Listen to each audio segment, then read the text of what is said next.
You've seen them, right? Those unbelievable science headlines that pop up on your feed, promising some kind of revolution. But what happens when that amazing news turns out to be, well, more hype than reality? Let's get into it. So let's take this story from the end of 2022. It set off an absolute media firestorm. I mean, news outlets everywhere were buzzing about a wormhole. A real-deal gateway through space-time, being created in a lab. It sounds like something pulled straight out of a movie. So that's the million-dollar question, isn't it? Did it actually happen? Did a bunch of physicists really just open up a portal inside a quantum computer? The short answer? Nah. As one physicist so elegantly put it, the claim was, well, you can read it for yourself. It just wasn't true. Okay, so if they didn't build a wormhole, what on earth did they do? The reality is, a quantum computer ran a calculation, a simulation. It wasn't a physical thing. It was just a mathematical model of an idea. Here's a perfect way to think about it. Imagine a kid draws a picture of a rocket and then runs around telling everyone they built a ship that can fly to the moon. The drawing represents the rocket, sure, but it's just a sketch on a piece of paper. That's exactly what the quantum computer did. It sketched out the math for a wormhole. And this whole thing, it perfectly illustrates a much bigger problem, what I like to call the science hype machine. How does an interesting, but very preliminary piece of research get twisted into some world-changing but totally false headline? Now, it's really important to get this straight. This isn't about blaming one scientist or one journalist. The problem is the whole system. It's fueled by this chain of really bad incentives where, honestly, pretty much everyone involved benefits from pumping up the hype. It's basically a giant game of telephone. It starts with a scientist who needs to get funding, and public attention definitely helps with that. Then, the university's press office takes that complex research and simplifies it to make it sound sexier. A journalist, who's under pressure to get clicks, simplifies it even more. And what do you get at the end? A crazy headline that barely even looks like the original science.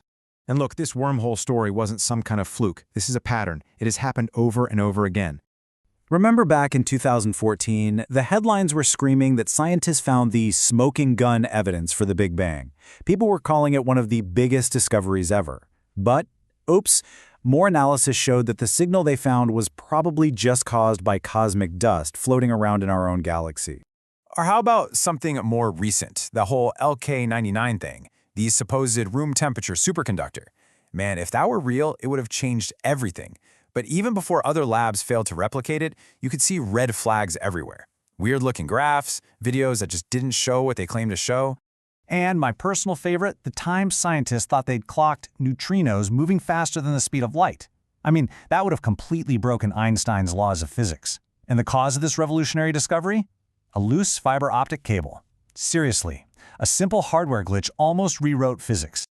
So, we can laugh about a loose cable, but this constant cycle of hype followed by a quiet correction, it has real damaging consequences. And this right here, this number gets to the heart of the problem. A study found that research papers that are later proven to be wrong, the ones that failed to replicate, get on average 153 times more citations from other scientists than the studies that actually hold up. The hype gets rewarded even when it's wrong. Think about what this does.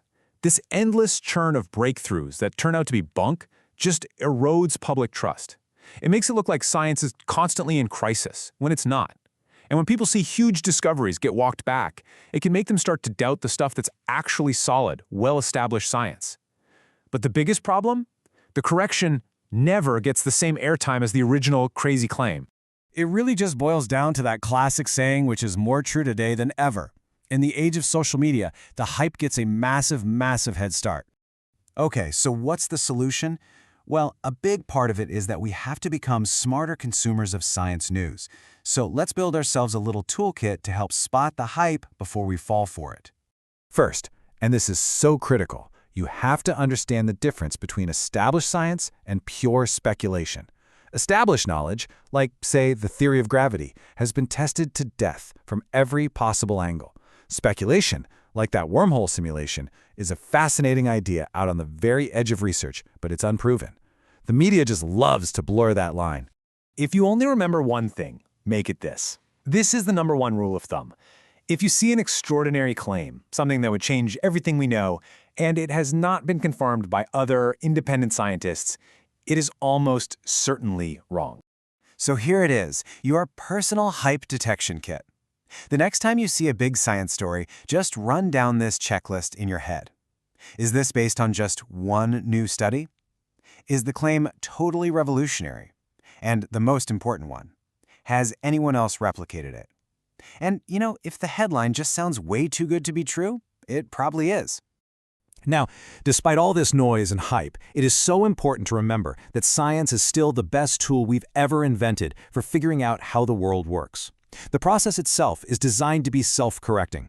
All the mistakes, all the hype, all the dead ends, they eventually get filtered out. In the long run, only the solid ideas that survive intense, independent testing become part of what we know. Which leaves us with one last big question. The scientific method is by its very nature slow, careful, and deliberate. But viral news is the exact opposite. It's instant. So in a world that is built for speed, can the slow, methodical pace of truth ever really hope to outrun the lightning-fast spread of a sensational lie?